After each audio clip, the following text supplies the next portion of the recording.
Well, it shouldn't be too much longer, hopefully. Stephen and Mila arrive to the surgical daycare for the Portacath insertion. Stephen will be admitted to the surgical daycare to have a central venous catheter inserted. An implanted device is indicated for long-term use and is traditionally used for a variety of treatments. What types of patient therapies can a portacath be used to deliver? Medications, intravenous fluids, parenteral nutrition solutions, blood products, withdrawal of blood samples. With the pre-procedural package, following the insertion of the port, Stephen will be referred to the cancer agency for follow-up with an oncologist. Hello, Mr. Markovich. My name is Jordan, and I'll be your surgical day nurse today. Please call me Stephen. Oh, and this is my wife, Mila. Hi. Hi. So Stephen and Mila, I'm just going to be going through a checklist that I have here just to get you prepared for your procedure today in interventional radiology. Is it okay if I proceed with the check-in? Yeah, I need this procedure so I can get on with my chemo. Yeah. Well, Stephen's very nervous, and the doctor explained a few things to us, but he said that the radiologist would further explain the procedure to us. Yeah, so the radiologist who will be performing your portacath will go over the procedure with you and talk with you about any questions you might have. But do you have any questions for me right now? Yeah, is the radiologist going to come down and before the procedure? Or? Yes, so the radiologist will come in. He'll go over the procedure, and he'll talk about any questions you might have, go over some of the different things you might expect, and obtain consent from you before beginning. So, okay? All right. Hello, Stephen. My name's Sophia. I'll be starting your IV. So that's going to be giving you medications and fluids before and during your procedure. Okay? Yeah, you know that Stephen's allergic to penicillin and kiwi, and so none of the drugs that you're going to give him will react to him? No, so yeah, we looked at your allergies and saw that you were allergic to penicillin and kiwi, and we've checked with all the medications and fluids, and it's all going to be okay.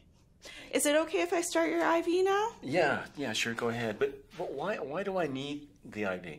So the IV is used to give you antibiotics prior to the procedure, and then the interventional radiology team will also need the IV to give you medication during the procedure. This is called procedural sedation and analgesia, and it'll make you very relaxed and sleepy during the procedure.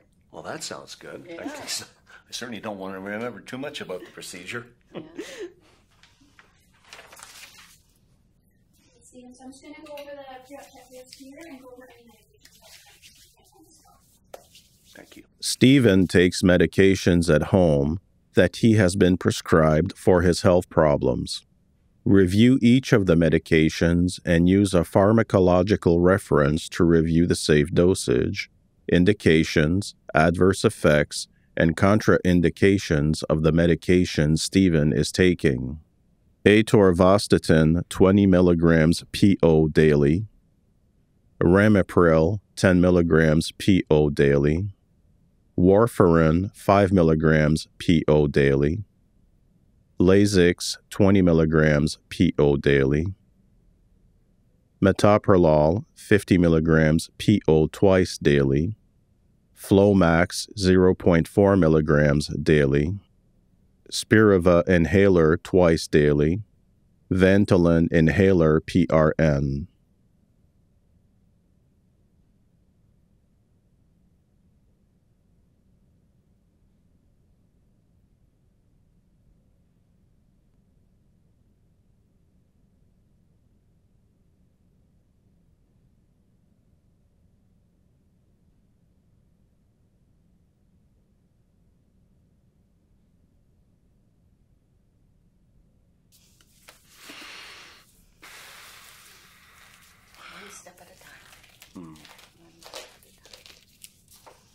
Decision point.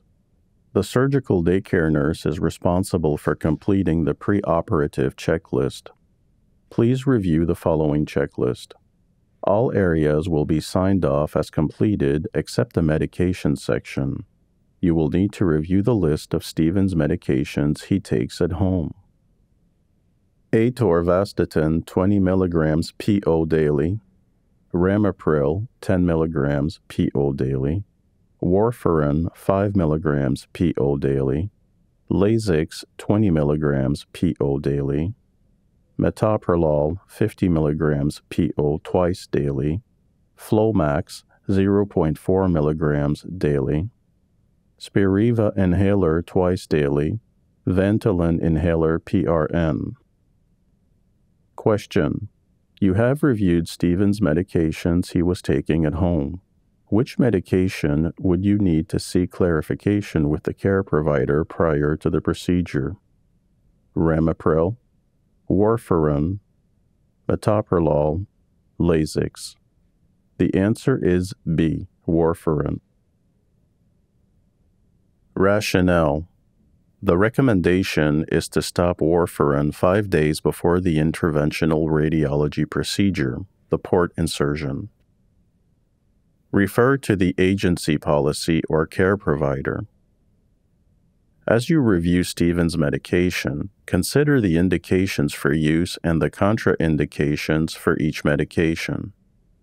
Prior to a procedure in interventional radiology, you will need to review the medications a patient is taking. Should the patient be on a blood thinner or antiplatelet medication, you will need to review and discuss with the care provider as to the need to hold on or continue the medication prior to and following a procedure in interventional radiology. There may be guidelines specific to different healthcare facilities or health regions that provide information concerning the preparation of a client for an interventional radiological procedure. The guidelines provide instructions to care providers concerning medications such as forms of anticoagulants, also called a blood thinner or antiplatelet medication. The guidelines are used to determine the risks prior to a procedure to prevent complications such as bleeding. The interventional radiologist makes a final decision on the need to stop or continue this type of medication prior to a procedure.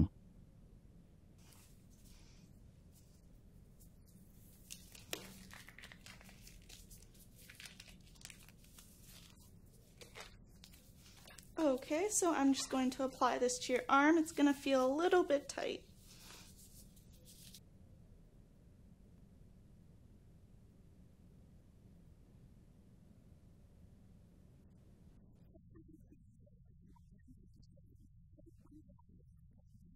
Well, the urologist told me to stop taking it 5 days before the procedure. And why would he tell me to stop taking it?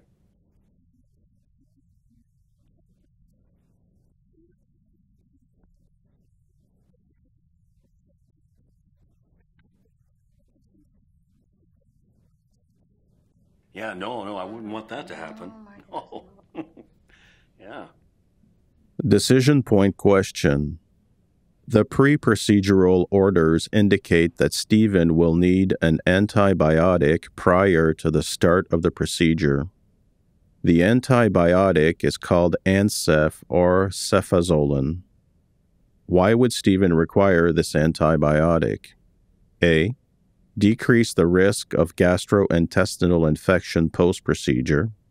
B. Increase the effects of the medication used for the conscious sedation effect during the procedure. C.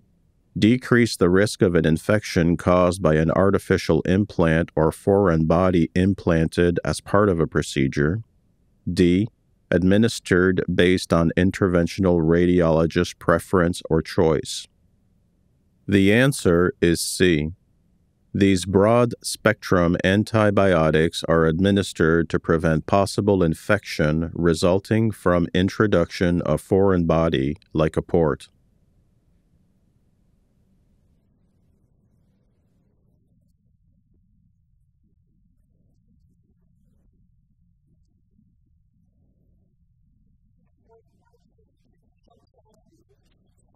Decision point. What safety checks must the nurse complete prior to administering the medication? The answer is the right client name and identifier, right medication, right dose, right time and frequency, right route, right documentation, right history and assessment, right to refuse, right to education and information, right drug to drug interaction and evaluation. Okay, so I'm just going to check the doctor's orders against my MAR and my medication. And they are all matching up. Thank you. Okay, so your IV is in situ and running well. Perfect. So I'm going to be starting your IV infusion now of the antibiotics. So can I just check your name? Stephen Markovich. Perfect. And you only have an allergy to penicillin and kiwis, correct? Yeah, I think that's it, yeah. Okay, perfect. So I'll start your antibiotic. While it's running, if you develop any type of rash or you're feeling itchy or any shortness of breath, hit your call button and call us, as this can be a sign of an allergic reaction happening, and we'll want to monitor you closely for that. Okay. So this is going to run for roughly 30 minutes. Then we'll bring you down to the interventional radiology suite. How long will we be gone?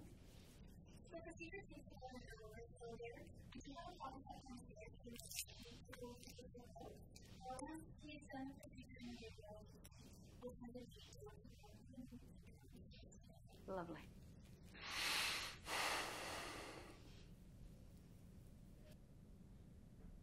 Stephen is checked in for his procedure in the surgical daycare unit.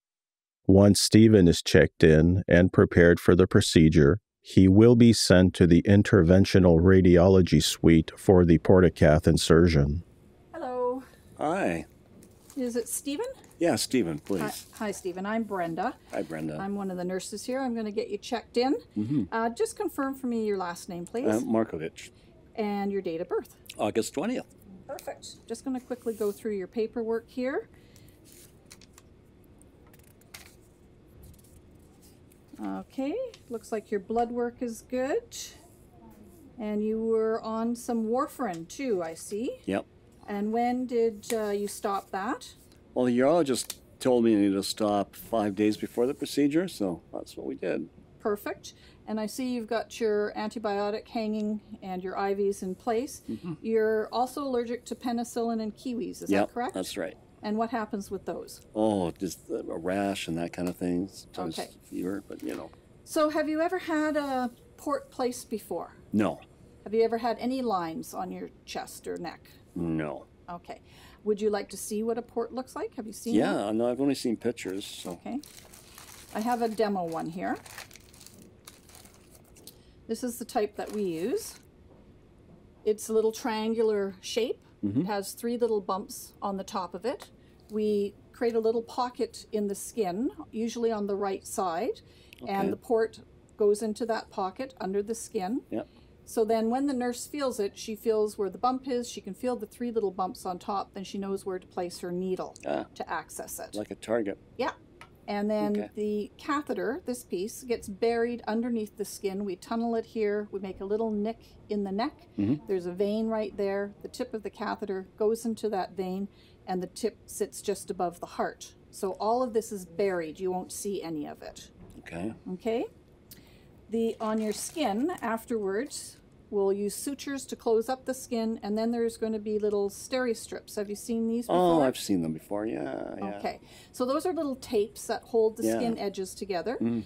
They usually stay on for about 7 to 10 days. We want them to fall off naturally by themselves. If the edges become loose, just use a scissor to clip them next to the skin. Don't pull them off. Let them fall off by themselves. Okay. On top of that, you're going to have 2 dressings. There they are. They're a cloth type material, so we want these to stay dry for the next 2 days before your incisions are looked at afterwards, okay? Okay. So one is going to be here on your chest and the other one's going to be here on your neck, okay? Any questions about that? No, you explained it quite well. Just, but you know, they said they were going to do a CT scan after, to make sure the chemo's working. Right. And last time they had to put an IV in, and I don't know, my veins are just horrible. you know. Yeah. The port is good to have because then it's accessible for CT scan and MRI. As long as there's somebody who can access it and has the proper needle to access it, then it can be used for those procedures.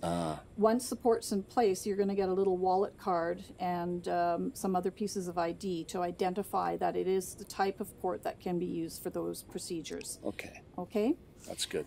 When we take you into the room, you're going to be hooked up to, you're going to be lying on your back on the x-ray table. We're going to hook you up to some monitors, blood pressure cuff, heart monitors, and a little clip on your finger called a pulse oximeter. We're also going to give you oxygen, little prongs that go into your nose.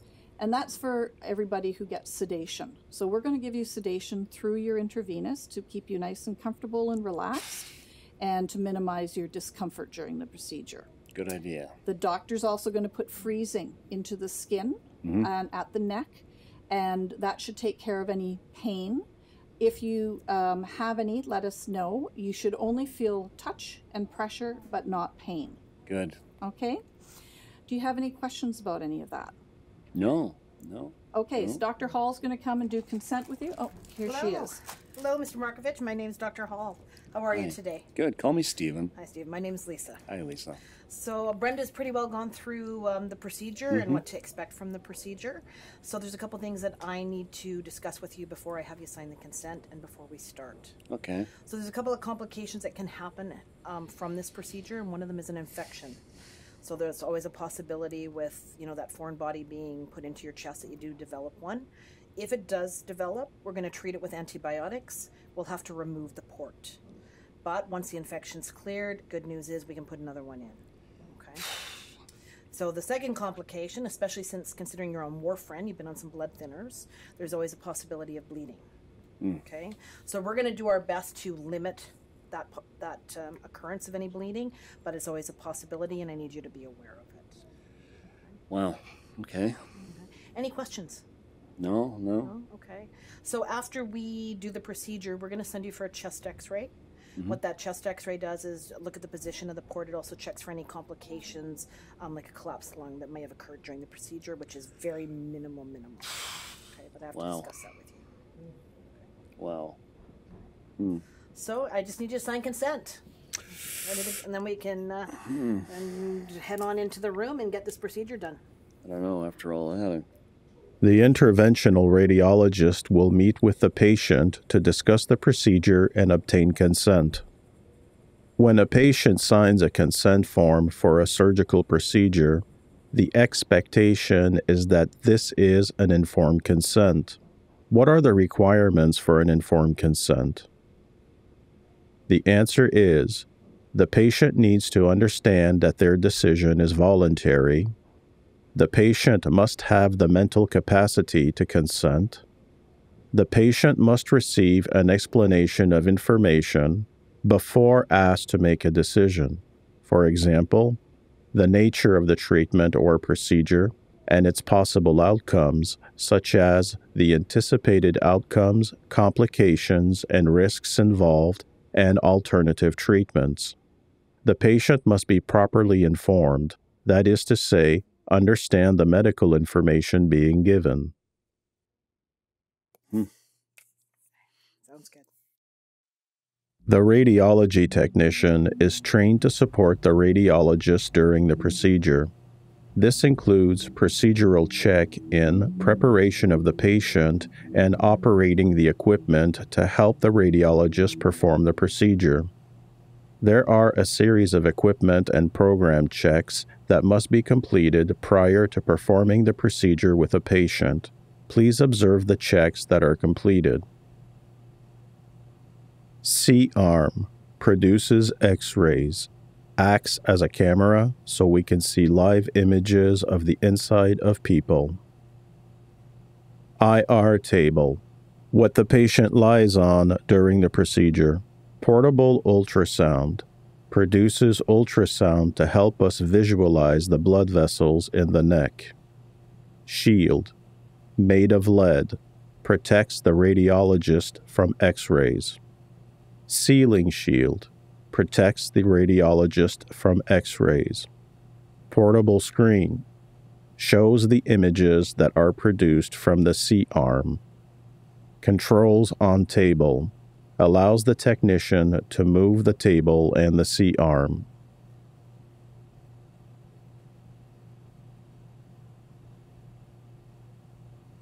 Stephen was moved to the IR room. The nurse will be getting Stephen ready for the procedure.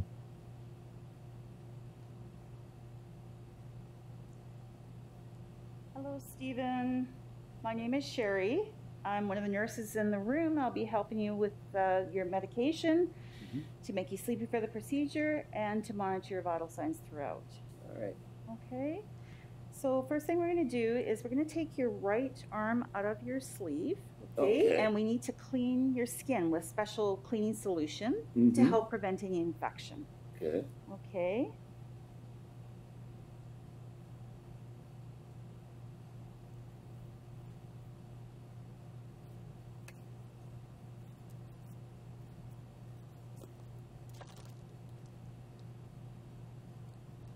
And then if I can get you to turn your head, you're going to look towards the left wall there. Okay. All right. And that'll just allow me to clean your skin a little bit more thoroughly. Okay, this is very cold to the touch. Okay, ready? Oh, it's cold. It is cold. We got to scrub you up your neck and down to your shoulder. All right. Get you nice and squeaky clean.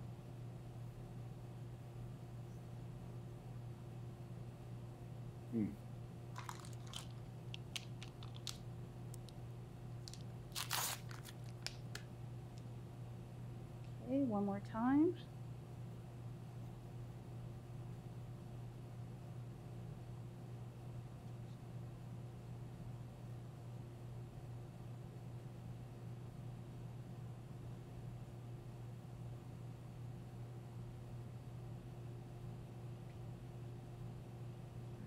That's good. Now we're just going to give that a couple minutes to dry before we start the procedure.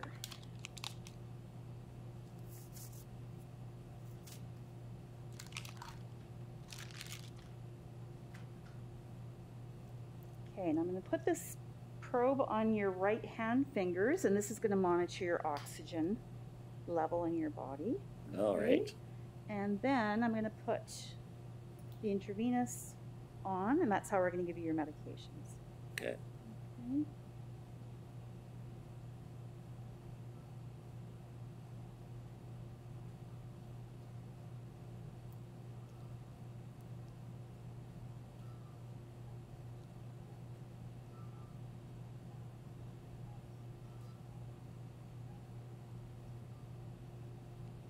Okay, and then this is some oxygen we're going to put in your nose to give you oxygen throughout the procedure, okay, to maintain your oxygen levels. Are you okay if I do this? Oh, yeah. Okay, I'm just going to lower your mask. What you need to do. This goes in here, and I'm just going to put it around your fingers.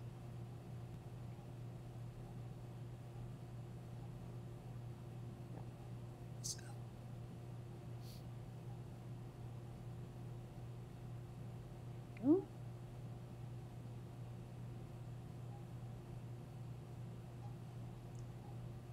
Okay, and now I'm putting on a blood pressure cuff on your left arm. It's going to squeeze every 5 minutes, and that's so we can monitor your blood pressure throughout the procedure.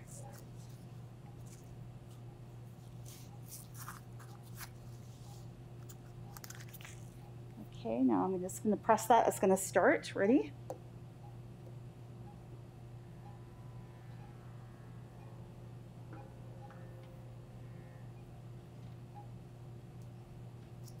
Okay, and then I'm going to put some stickies on your chest.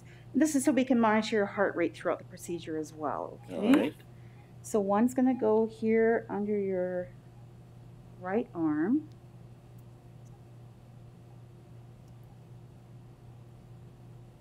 And this one's going to go over here on your left side.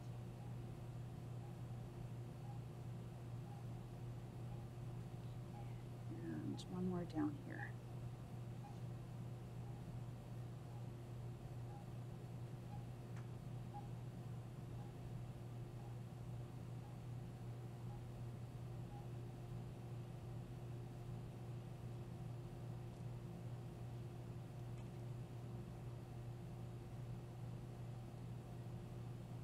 Stephen, the doctor may ask you to take some deep breaths in and hold it. Okay, so that's why we're going to be giving the sleepy medication to keep you comfortable throughout the procedure. Okay, so it's procedural sedation and it's analgesia to keep you comfortable. All right. Okay, do you have any questions for me? Oh, no, I explained everything pretty good. I'm just a little anxious, you know? Yeah, understandable. Medication will help relax you throughout, okay? And if at any time you need more sedation, just let me know. All right. Okay. Are you warm enough? Would you like another warm blanket? That would be nice. Okay, no problem.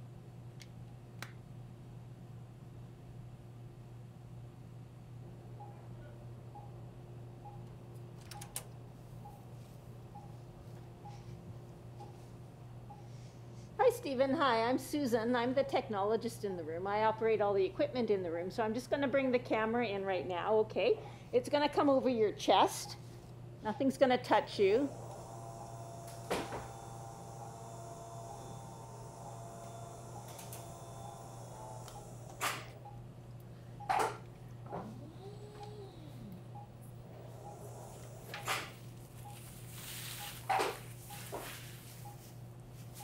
Thank you.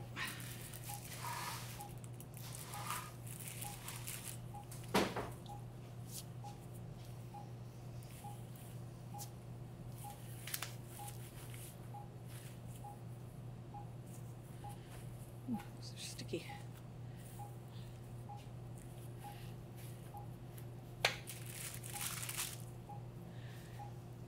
Hi, Stephen. It's Brenda. I'm going to get you all covered up now with the sterile drapes and ready for the doctor, okay?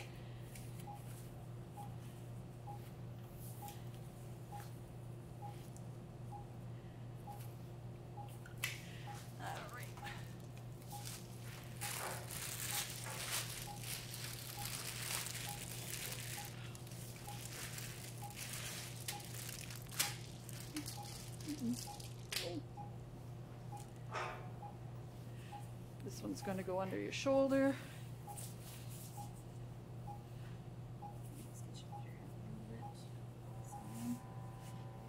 This roll. One more time. And down. And here comes the sterile drapes now. Turn.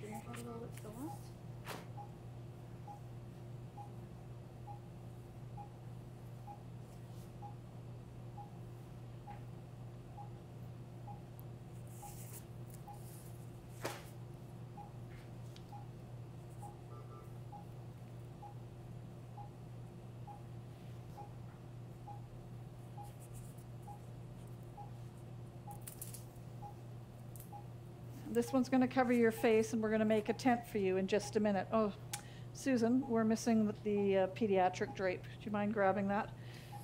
Oh, okay.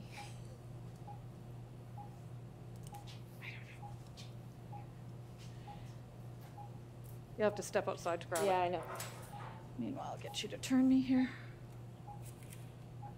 Cute.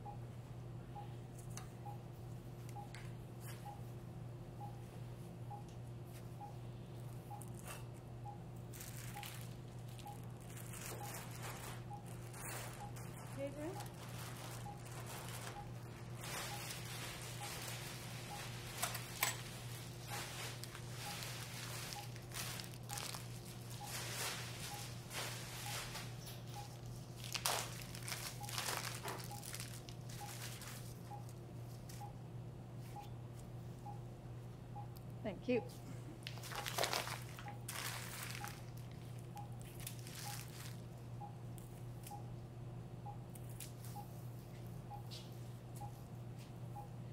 So your face is going to get totally covered up now, your whole body. You should get warmer with all this on you, okay?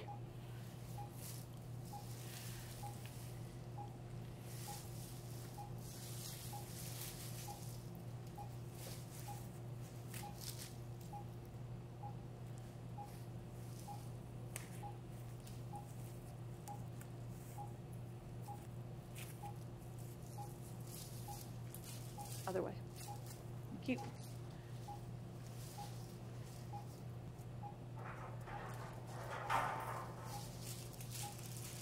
2 minutes and you can go get Dr. Hall, Okay. Susan. Yeah.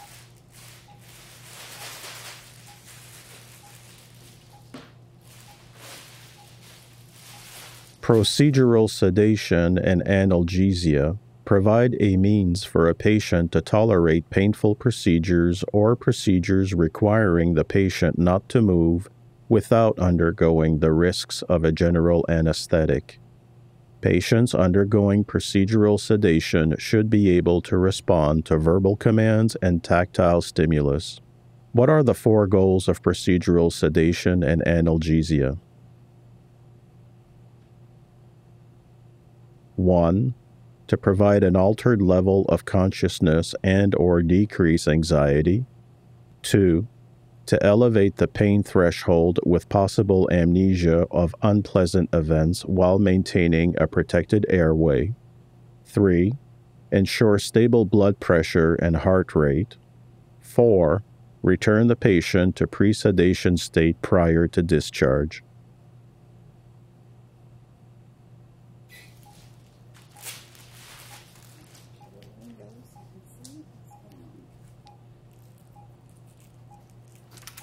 Okay.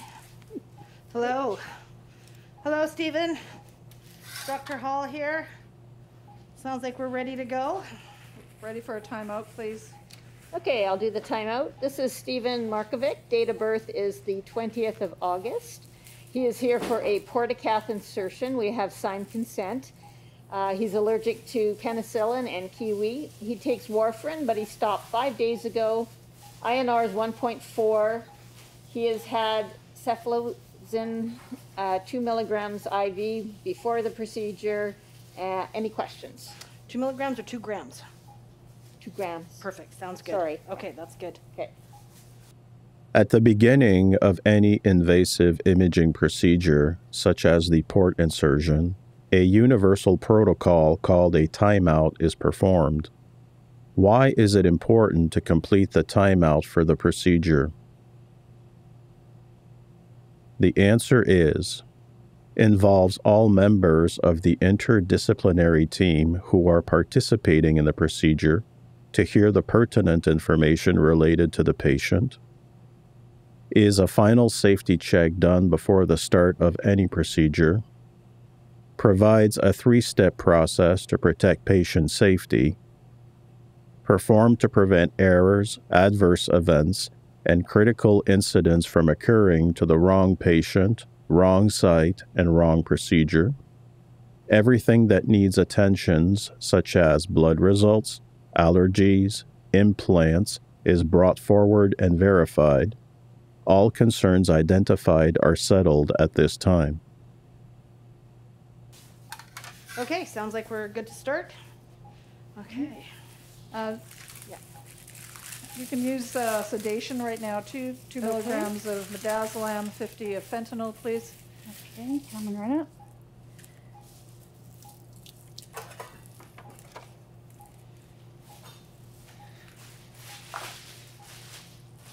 Hey, Stephen, I'm just going to start giving you the sedation now, okay, through your intravenous. The medications used for procedural sedation and analgesia can have adverse effects such as respiratory depression. What is the antidote for fentanyl? Somebody want to give me a spin? The answer is naloxone. Thank you. What is the antidote for midazolam? The answer is flumazenil. Okay, I'll take local, please. And okay. Okay, Stephen, I'm going to do a little bit of ultrasounding here to get started, so it's going to feel a little cold on your neck. Please, lidocaine. And here we go. A 1%. little cold. Expiry 0225. Okay.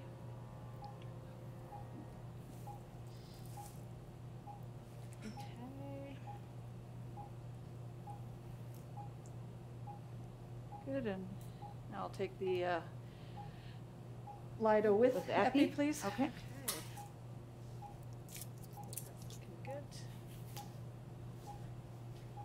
1% lido with epi.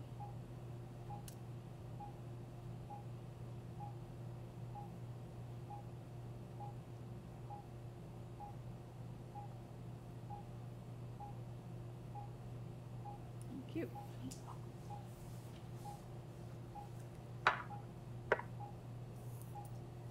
Okay, I'm happy with that. Okay. Okay. Okay. So Stephen, you're going to feel a little bit of a little poke here.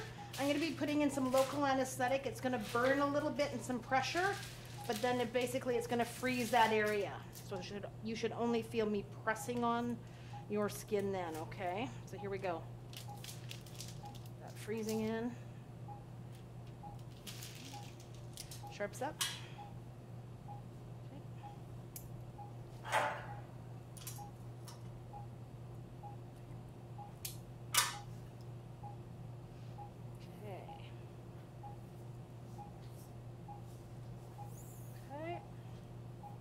Wire. Thank you.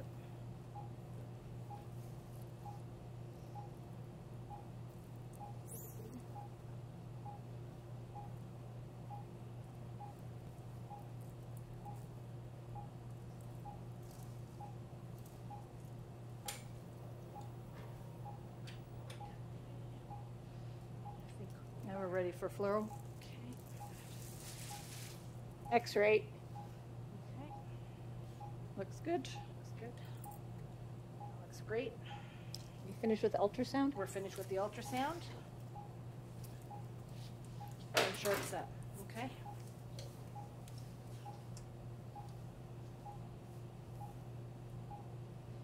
Now let me just get that a little bit better in there.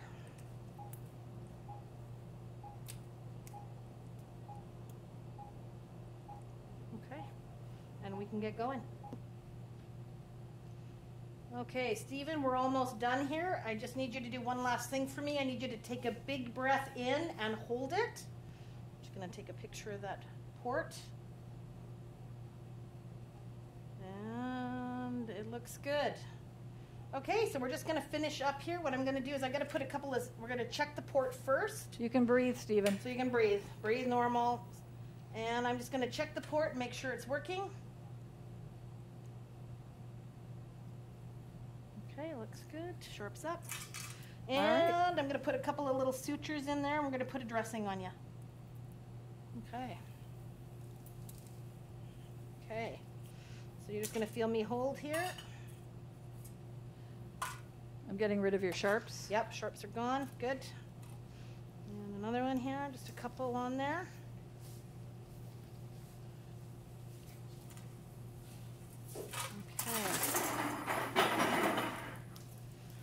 Okay.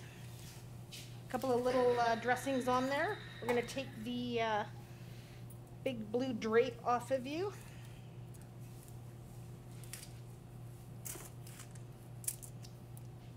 I'm just going to feel a little bit of this stickiness coming off of your chest here.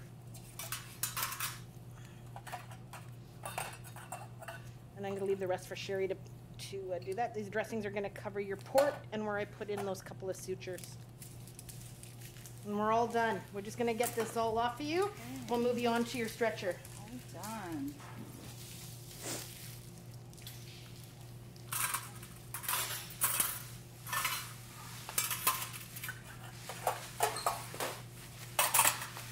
Can we do a debrief, please?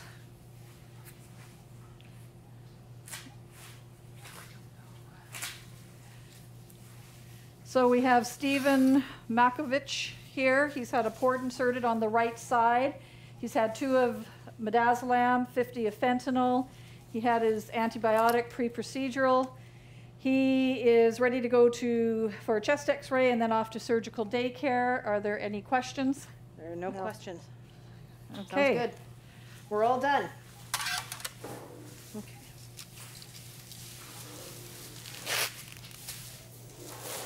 Thanks, everybody. That went well. Thank you. Okay. So you can turn your head back this way, Stephen. You're all done.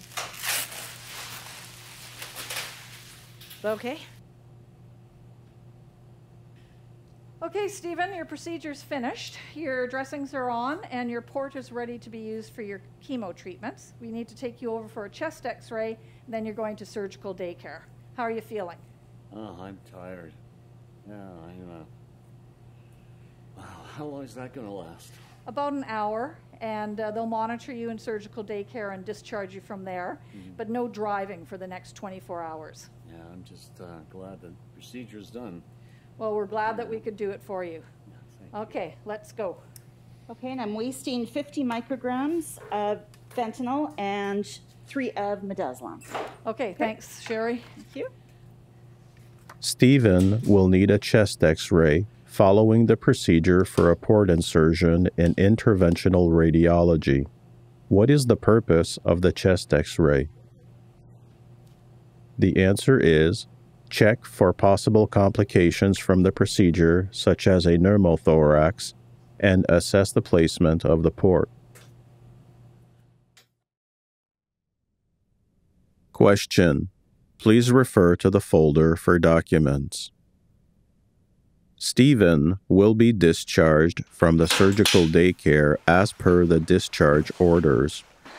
Prior to discharge from a port insertion with procedural sedation and analgesia, what must the discharge nurse ensure is in place before the patient is discharged?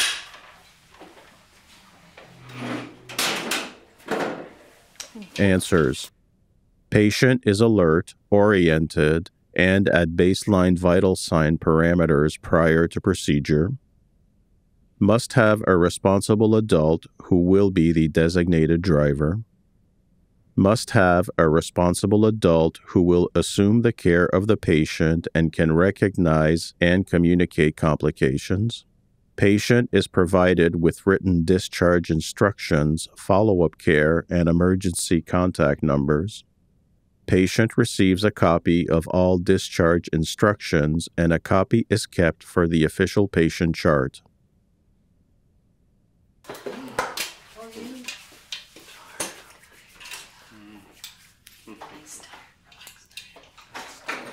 Just behind you here, Kim.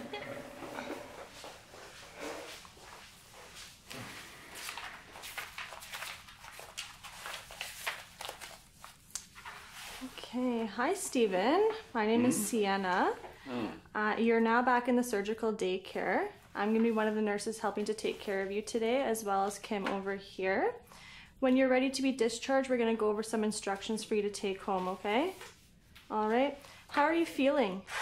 Okay. I'm relieved the procedure's done and I got the port, because now we can get on with the chemo. Yay, yes. Yeah. How long do we have to be here? That's a great question. Let me review the radiologist orders and the discharge plan. Okay. All right, so it says you can be discharged home with a designated driver at 1 hour. Okay, at that point, we're gonna go over some instructions that you're gonna take to the cancer agency. This is gonna be talking about how to make your follow-up appointment and how to take care of your port. Okay, Stephen, do you have any pain to the right side of your chest there? Pain? No pain at all. I'm just a little tired. Just a little bit tired. All right, Stephen, I want to let you know that you being tired is completely normal. You're feeling tired because of the medication that you were given for your procedure. My recommendation is for the rest of the day, take it easy, rest, recuperate, and really try and recover, okay? How does that sound? Good. Okay. All right. Hi, Stephen and Mila. Hi. My name is Kim. I'm assisting Sienna today in surgical daycare and after your procedure. I'm just going to be taking a look at the 2 dressings on the right side of your chest, as well as the IV site there on your right hand, and I'll be connecting you to the vital signs machine. Is it okay if I take a look at your dressings? Absolutely. Great. How long do the dressings have to be on there? About 48 hours. The nurse needs to assess the MEPOR dressings on Stephen's chest. One of the dressings is covering the Portacath site, and the second MEPOR dressing is covering a Chutter site. Identify the wound assessment you would complete on the 2 sites on Stephen's chest. A. drainage, skin color, bleeding, odor, and pain. B, the me pore dressings intact, pain, and skin color. C, chest color, both of the me pore dressings, bleeding, and odor. D, remove the dressings to assess the Portacath site and the suture site, color, and bleeding. The answer is A, drainage, skin color, bleeding, odor, and pain. So we can see here, the dressings are clean, they're dry, they're intact. It's nice and in line, no problems there. Let's check your IV sites. Are you having any pain or tenderness? No. Looks good, infusing well. No signs of phlebitis or infiltration. Okay.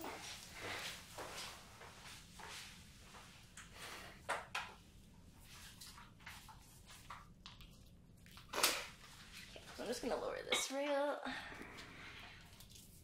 There we go. So I'm gonna take your blood pressure. Just gonna connect this to your arm here. Perfect.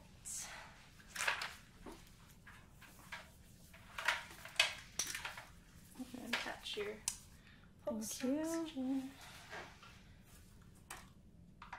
And I'll be taking your temperature as well. This will go under your tongue.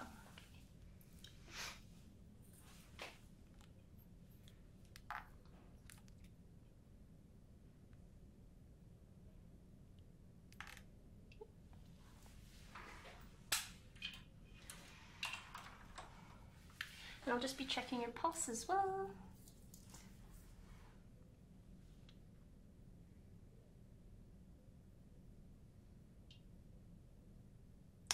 Hey, Kim. Post-procedural orders require vital signs to be within pre-admission values. You assess Stephen's vital signs to observe the oxygen saturation is 93 on RA, and heart rate is 92 BPM and irregular. Stephen is drowsy and easily falls asleep. What intervention will you implement at this time? The answer is HOB to 45 degrees, side rails up on the stretcher, encourage deep breathing exercises, decrease interval of vital sign monitoring, ask Mila to talk to Stephen. Okay, Stephen, so it looks like your oxygen level's a little bit low. We're gonna go ahead and raise the bed and get you to do some deep breathing, okay? We just want your oxygen level to be at what it was like before you came in so we can discharge you home. Is everything okay? Yeah, so Stephen, his oxygen level is a little bit low. I'm going to continue to monitor him, but we're going to do some deep breathing, and I encourage you to do the deep breathing with him as well. So you're just going to go ahead and take a deep breath. Perfect. And so just like that, and so the dressings on his chest and his IV site, they're nice, clean, dry, and intact. I'm going to go ahead and chart those assessments as well as the vital signs, and I'll come back and check on you two in a little bit, okay? Wonderful. Thank you. Thank you. Stephen, are you feeling okay? Are you feeling cold at all? No. No, you don't need a warm blanket? You're comfortable with the pillow there? Yeah. Okay, sounds good. All right.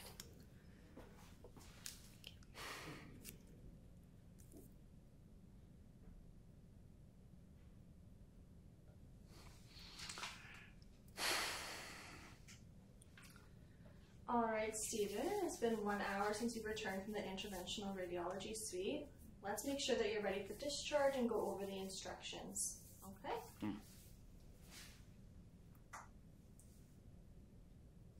Stephen is ready for discharge, and you need to ensure he has all the necessary discharge information. This information can be found in the healthcare facilities policies. This is the top 5 priority discharge material you would complete and provide to Stephen. Patient's vital signs, blood pressure, heart rate, respiratory rate, and oxygen saturation are within admission baseline prior to discharge, and responsible adult is driving accompanying patient home. Make sure all follow-up appointments have been confirmed. Cancer agency, family care provider to check dressings within 48 hours post-procedure. Take pain medications for reports of discomfort to port site as per medication instructions. Take pain medications for reports of discomfort to port site as per medication instructions.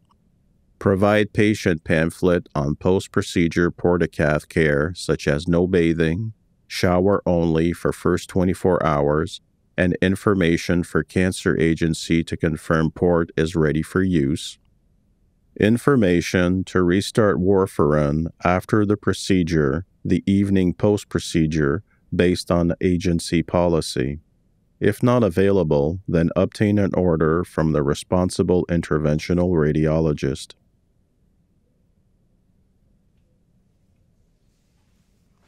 Okay, so I'm just going to disconnect you, Stephen, from the vital signs machine, and then I'm going to take out your IV.